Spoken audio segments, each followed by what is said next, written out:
Então, a autocompaixão, ela é composta por autogentileza, ser gentil e compreensivo consigo mesmo, ao invés de se criticar duramente, e isso ocorre todo o tempo. Se você continuar no piloto automático, quando você não para respirar, não para trazer consciência para o seu dia a dia, essa voz automática e autocrítica negativa, naturalmente, ela vai acontecendo mais e mais. E por que eu falo naturalmente? Porque a nossa estrutura humana, o nosso cérebro humano, naturalmente, ele está destinado a observar e estar alerta principalmente às experiências negativas. Por quê? Para salvar a sua vida e a sua espécie. Não entro mais nesse tema, porque isso também seria um tema de pelo menos 2 horas de aula por aí. Outro ponto que a Chris Neff passa, entro na humanidade comum. E o que é essa humanidade comum? Quando eu falo para você que ainda que profissionalmente a gente exerça a mesma área da advocacia, que a gente tenha um escritório similar, que a gente tenha o mesmo número de colaboradores, que a gente tenha o mesmo valor de faturamento, ainda que você fala, nossa, essas duas profissionais, elas são parecidíssimas, são praticamente gêmeas na profissão. Ainda que isso aconteça, as duas pessoas, elas trilharam caminhos e tiveram experiências totalmente diferentes. A perspectiva de cada uma é totalmente diferente. Mas nos conectamos, e por isso aí falamos humanidade comum. Nós nos conectamos quando reconhecemos que todos os seres humanos cometem erros, falham e que essas falhas, elas fazem parte da experiência humana que compartilhamos. Então, ter autocompaixão é entender que se eu cometi um erro naquele momento, aquele erro é comum. Não adianta eu ficar sofrendo por aquilo. A grande diferença vai ser o quanto eu tenho a capacidade de aceitar e pensar em como eu vou solucionar aquele problema. E o terceiro ponto, mindfulness, atenção plena.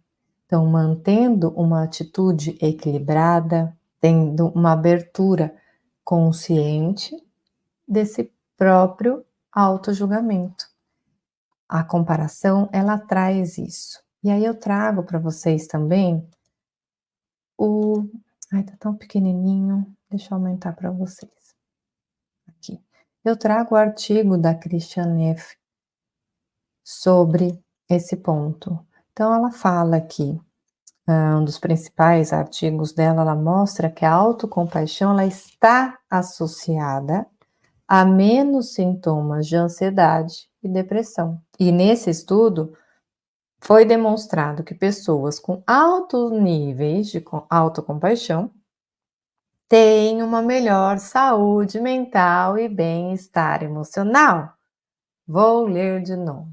Aqui ela relata que esse estudo foi demonstrado que pessoas com altos níveis de autocompaixão, quando você é gentil com você, quando você tem menos autocrítica, quando você entende que errar é humano e que você está ali para superar aquela adversidade, com consciência, com gentileza, com abertura e aceitação de entender todo esse processo, você tem uma melhor saúde mental e bem-estar emocional. Olha só, que ouro eu trago aqui para vocês.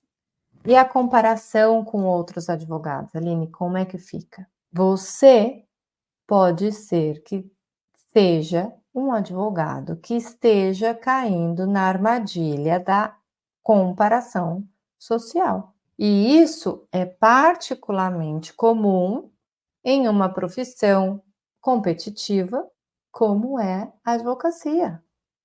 É natural que a competitividade aconteça e é válido a competitividade. É interessante impulsiona você melhorar.